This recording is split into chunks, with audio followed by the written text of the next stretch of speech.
Hello and welcome to another edition of Addition. I'm your host, Addy Adewusi. I'm a product manager at Microsoft, tech optimist, mathematician, artist, creator, futurist, all of the above. And I am here bringing you the news, what's going on in tech, crypto, some career advice, as well as what I'm geeking out about today. So if you're not already, go ahead and follow, like, and subscribe on all platforms. I do have a TikTok. I've shared it before, and I'm experimenting with the TikTok content and just giving more updates about like what I'm thinking about at the moment. So if you want to see Addy behind the scenes, go ahead and check me out at Addition Pod on TikTok. I also have the Substack at additionpod.substack.com, which sends the podcasts and YouTubes directly to your email inbox. It's also the only way to be invited to the Addition DAO and be a part of the Addition Book Club. And I'm on Instagram at Addition with Addy, YouTube, Addition with Addy Adewusi. Hi, for those of you watching me on YouTube right now, and Twitter at Addition Pod. So please like, follow, subscribe on all platforms, rate, review if you're listening on Apple Podcasts or Spotify. Anything will help. I'm a one-woman media empire and I need your help in building it. So, all right, so let's dive into the market. So it's Friday. At the time of the recording, crypto markets are down. Bitcoin is down 7.6% in the last 7 days, still hovering around 40,000, so not much difference from yesterday. Ethereum is down 7.92% in the last 7 days, still hovering at 3K like it was yesterday. Not too much to report there. The S&P 500 is down on the week, 1.2%. The NASDAQ is down in the past 5 days at 2.14%. So not a great week for the markets. People will say it's because of the inflation report, but there's so many things going on in the world.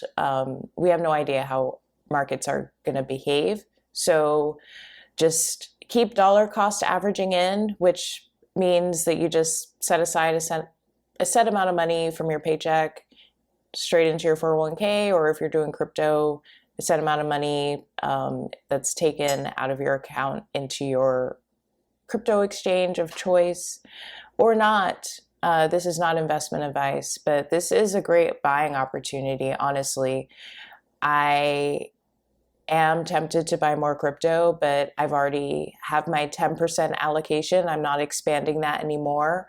But if I were going to buy more crypto based on these prices, it's crazy, but I'd probably buy more Bitcoin.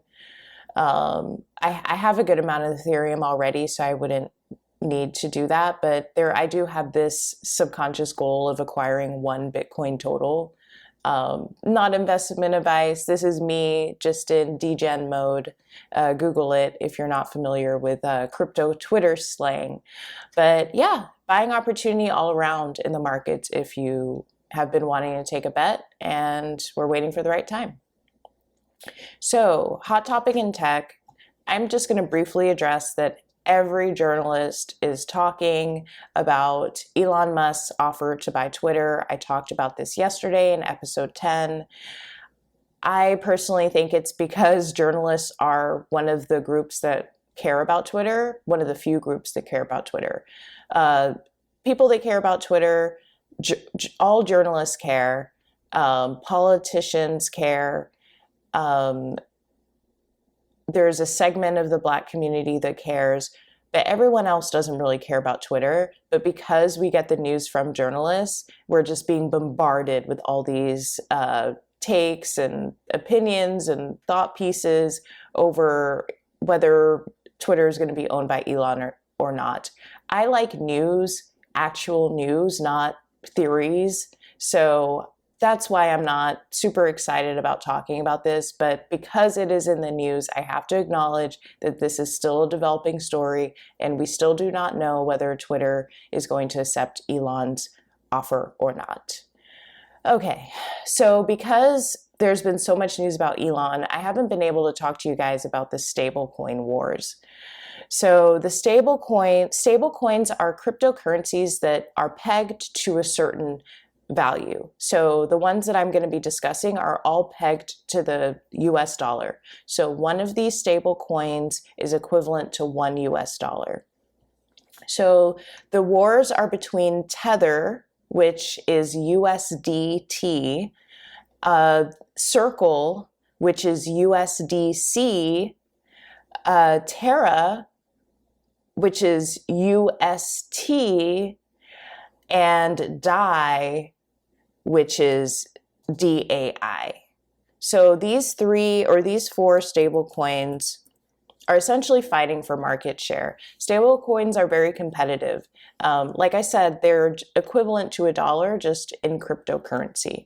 So anyone can spin up a stable coin that's pegged to the dollar. So all of these stable coins are fighting to be the preferred choice for stable coin. All right, so let's start with Tether. So Tether is the original, the OG stable coin. It's USDT.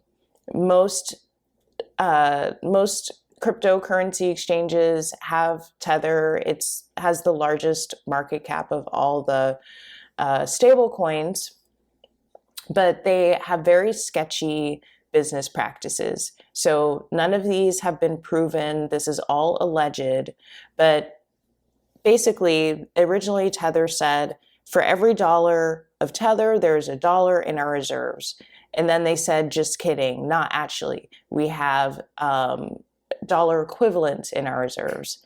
And then they said, just kidding, actually, we don't have a one-to-one dollar to dollar reserve. So basically, people are thinking Tether could be a whole smoke and mirror scam thing. And since it's so important for crypto that there are stable coins, that's where USDC, Terra, and DAI have come in. So USDC or Circle is a stable coin. They have great PR, and they are very traditional in terms of how their company is run. So they have, I would say, have the best brand, but they are very centralized and, intentionally centralized. So people who don't like centralization are not fans of USDC or Circle. And then Terra. So Terra is an algorithmic stablecoin. So instead of being backed by specific assets in a reserve, there's an algorithm that controls the price of UST. There is a bet right now, I believe it's up to $12 million that a year from now, whether Terra or Luna, which is the currency that helps stabilize the price of Terra, so there's basically a huge bet going on whether Terra is still going to be in business or not a year from now. So huge fighting words there. People are not believing that Terra has any, substance to it. However, the price of Luna is one of the few cryptocurrencies that have surged this year. And again, Terra is their cryptocurrency that stabilizes the price of Luna.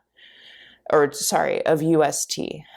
And then there's DAI, which is run by the MakerDAO. So it is a decentralized organization. And DAI is also an algorithmic cryptocurrency, but it's backed by real world assets like real estate, etc. So these four stablecoins are going back and forth, and I will share a link to some videos in the show notes to give you a full deep dive in these different stable coins. I just wanted you all to be aware that this is going on in the crypto world. And aside from Elon Musk potentially buying Twitter, the biggest news in crypto, I would say, this month of April. Okay, so career topic. I want to talk about people who are listening to this podcast and are thinking about pivoting into crypto.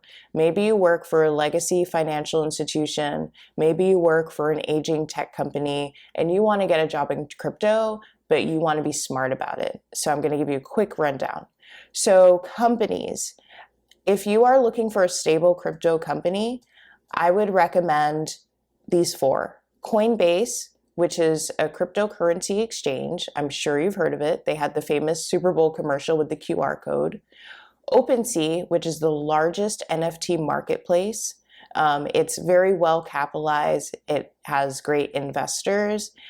There is the volume on the marketplace is incredible, but they have had some bad press due to hacks, but they have always worked on behalf of the customer. So I wouldn't worry about people leaving OpenSea, but some people will, because 1, it's not decentralized, and 2, some people have had bad experiences. 3, one of the stable coins, Circle. So I see them hiring a lot on LinkedIn. They have one of their biggest investors is Coinbase. They're, very established. A lot of people are moving from Tether to USDC, even though it's centralized. So I would feel comfortable moving to a position at Circle.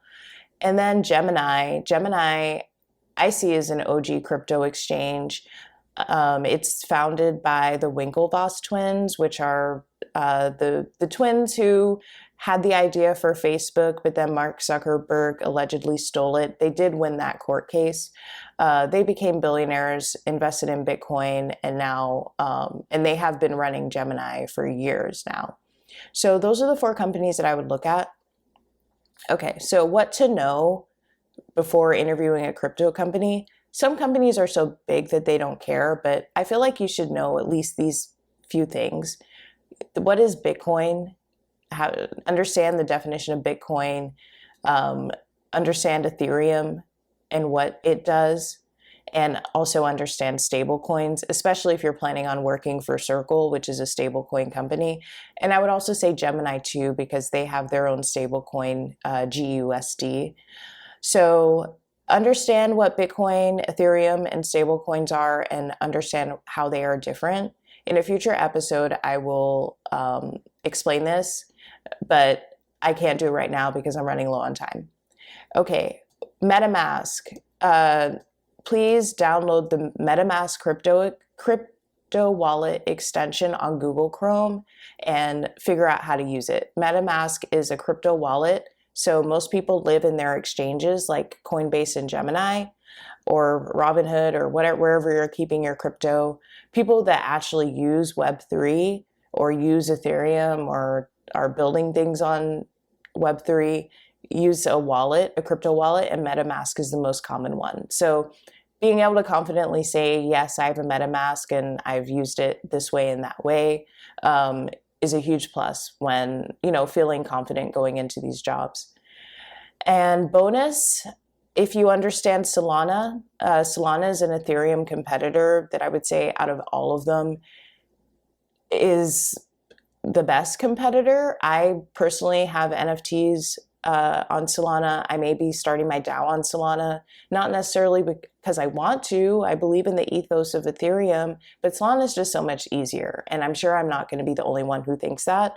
So understand what Solana is as a bonus.